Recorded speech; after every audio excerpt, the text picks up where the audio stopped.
Ya, sama kayak misalnya beli saham, beli reksadana, beli apapun di sekuritas pada umumnya, di eToro kita juga bisa dapat dividen. Dan ini dividen pertama gua yang baru gua terima kemarin pas gua buka aplikasi eToro. Karena ada teman newbie yang tanya, kalau misalnya di eToro dapat dividen nggak sih? Pas gua cek di aplikasinya, gila, ada dividen cuy di hari itu pas gua buka. Tampilannya seperti ini. Di mana ya? Di sini.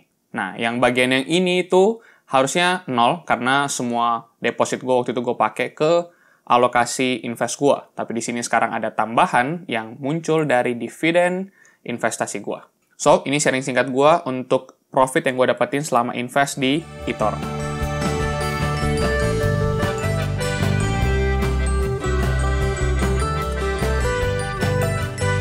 So, sekitar 2 bulan lalu, gue ada buat video tentang eToro, dan waktu itu gue langsung testing deposit, dan langsung coba beli. Cuma waktu itu kan belinya nggak bisa langsung real time, karena bukan lagi jam pasar saham.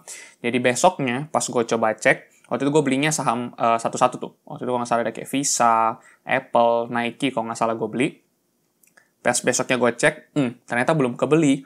Nah, di situ gue mulai mikir tuh, soalnya kan sebenarnya hati gue tetap lebih ke ETF daripada ke beli saham persatuan.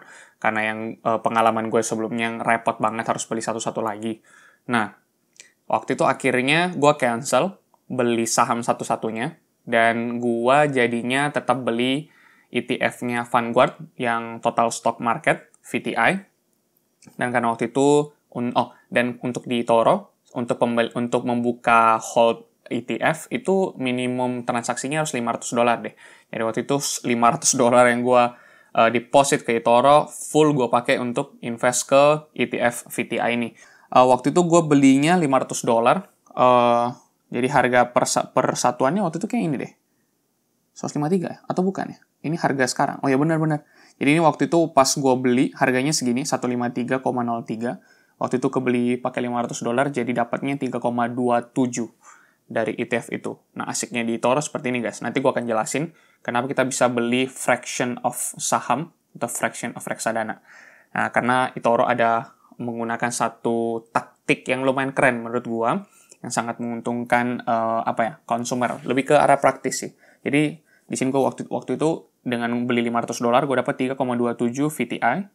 Dan sekarang karena harganya 157,75, jadi ini profit yang gue dapetin di sini nih. Ini profit. Jadi kalau misalnya yang tadi gue kasih lihat di awal video, nah di sini tuh profitnya, ini jumlah ETF yang pertama kali gue beli, dan ini uang yang muncul tiba-tiba pas gue buka aplikasinya eToro dan gue tahu itu adalah dividen. Jadi gue dapat $1,6 dari $500 yang gue investin. Jadi itu sekitar berapa ya?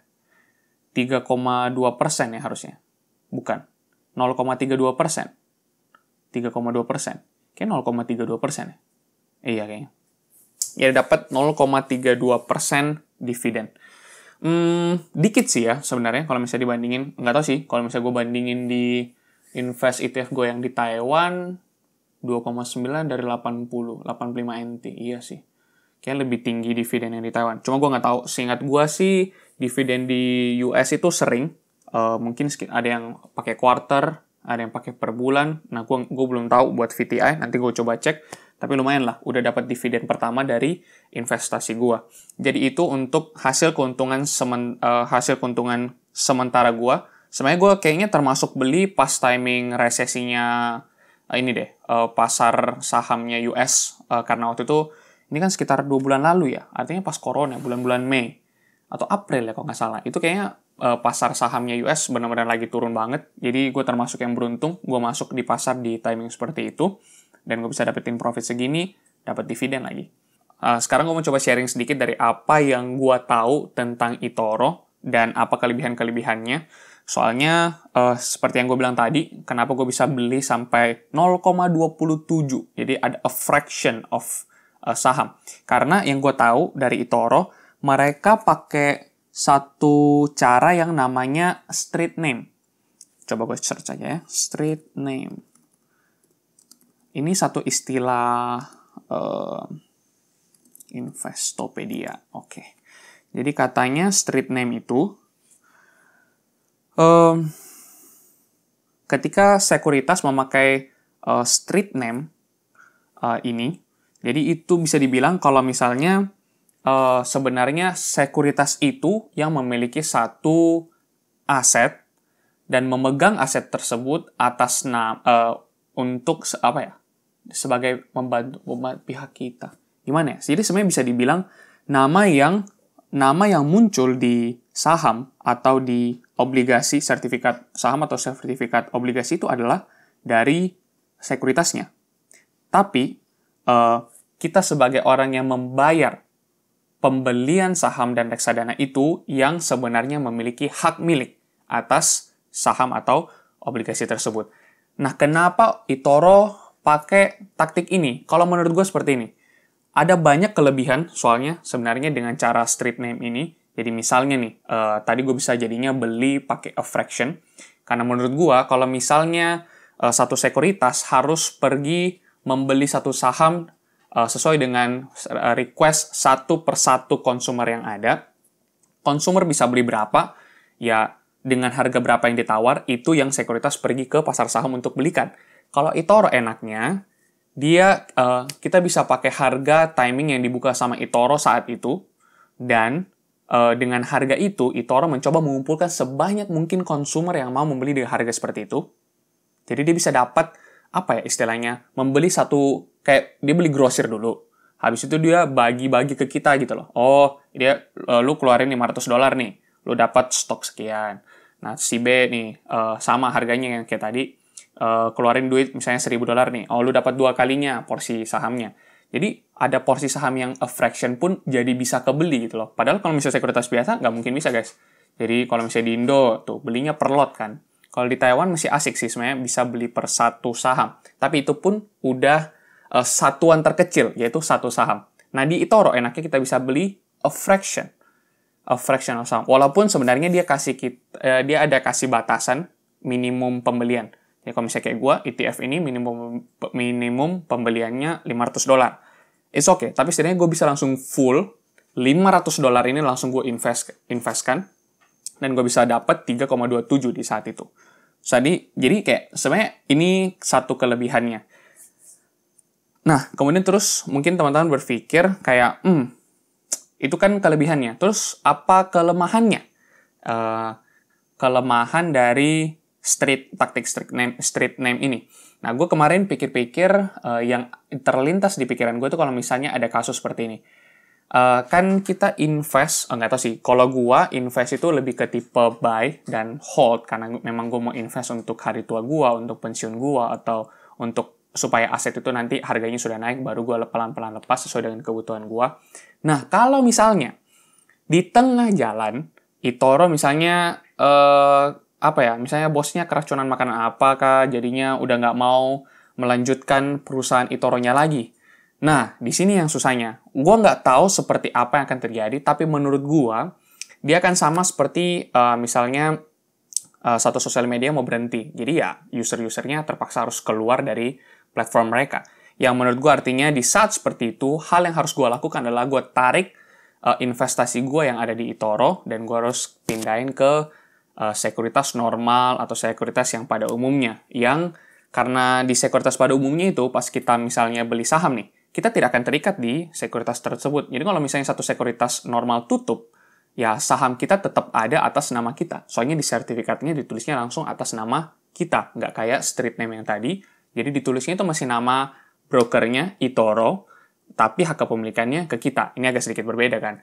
Nah, kenapa eToro misalnya kenapa gue pikir, menurut gue, opini gue, kenapa eToro pakai taktik seperti ini? Karena dia mau memudahkan banyak user yang pakai platform dia untuk langsung bisa trading dalam satu jumlah yang besar dan bisa langsung dibagikan keuntungannya. Ini enak banget loh guys, soalnya bisa dapat harga yang lebih murah karena kita langsung beli grosiran gitu loh istilahnya. Kalau eToro satu kali beli, kan banyak orang yang langsung pakai platform mereka.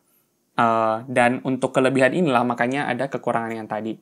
Yang gue bilang, kalau misalnya suatu hari mungkin mereka mau menarik diri keluar dari bisnis ini, ya that's it. Kita sebagai user yang ada di platform mereka juga, kita harus, mungkin, ya kita mesti punya hak milik, tapi agak repot kita harus memindahkan itu mungkin. ke satu platform yang lain yang kita gunakan sebagai investasi kita. Oke, kesimpulannya. Kalau misalnya kita menggunakan sekuritas yang pada umumnya, kelebihan yang kita bisa dapatkan di sana itu adalah longevity-nya. Jadi istilahnya apapun yang terjadi dengan sekuritas tersebut, ya semua aset yang kita beli melalui sekuritas tersebut itu tetap adalah milik kita.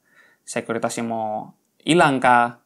Nah, kalau misalnya di Indo, misalnya satu sekuritas hilang, saham kita, obligasi kita, semua itu teman-teman masih bisa lihat dari website akses. Ya, di sana itu terjabarkan tuh nomor, apa itu lagi namanya? Kayak account ekuitas teman-teman gitu loh, terdaftar di negara Indonesia. Jadi ada tuh langsung saham apa aja, reksadana apa aja, obligasi apa aja, ada terdaftar di sana. Nah, kalau misalnya eToro ini, kelebihannya di satu sisi lainnya lagi. Jadi dia mau mengorbankan tipe longevity-nya ini dengan harapan bahwa dia sendiri akan membebani, gitu loh. Membebani untuk masalah menyimpan segala sesuatunya ini, aset teman-teman ini, dan memberikan satu kelebihan yaitu kepraktisan, pembeliannya, apa itu ya, mungkin bisa lebih murah karena langsung beli grosir kan tadi, yang gue bilang langsung sekali beli banyak, tergantung dengan berapa banyak user yang sama dengan teman-teman mau membeli satu aset, yang akhirnya akan repot nantinya kalau misalnya eToro-nya mau cabut doang. So, that's it. So, teman-teman, mumpung kita masih punya kesempatan menggunakan platform eToro yang membuat kita punya kesempatan untuk invest di global stock market, ya menurut gue sih dinikmatin dulu aja. Mumpung ada, gitu loh. Nanti kalau misalnya suatu saat memang eToro mau menarik diri, nah kita juga bisa menarik segala aset yang kita punya dengan segala keuntungan yang kita sudah dapatkan dari feature-feature yang sudah disediakan oleh eToro. Gimana menurut teman-teman? Kalau menurut gue sih seperti itu. Tapi kayaknya kalau yang gue lihat dari kebanyakan orang yang menggunakan platform eToro, mereka menggunakan eToro-nya tuh benar-benar short term banget sih. Kayaknya lebih banyak orang yang cari duit instan di eToro dengan cara trading. Nggak apa-apa. Tapi ya ini cara gue pakai eToro yang gue sharing ke teman-teman. Itu dia teman-teman untuk sharing singkat profit yang gue dapetin selama invest di eToro. Kalau misalnya teman-teman mau coba eToro, bisa langsung daftar. Linknya gue taruh di description. Teman-teman bisa coba. Bisa ada juga simulasinya loh. Jadi kalau misalnya teman-teman tidak mau langsung pakai duit asli teman-teman, bisa coba pakai virtual account untuk testing. Teman-teman juga bisa coba itu. Ada pertanyaan? Ada kepikiran apa-apa? Mau komen? Mau DM ke Instagram? Ke Newbie Life? Monggo! Jangan lupa subscribe teman-teman, klik di sini buat subscribe, dan klik di sini untuk video yang gue bilang tadi, apa yang gue lakuin di eToro pertama kali, tinggal nonton di sana. Oke, itu untuk video kali ini, sampai ketemu di video berikutnya, bye-bye!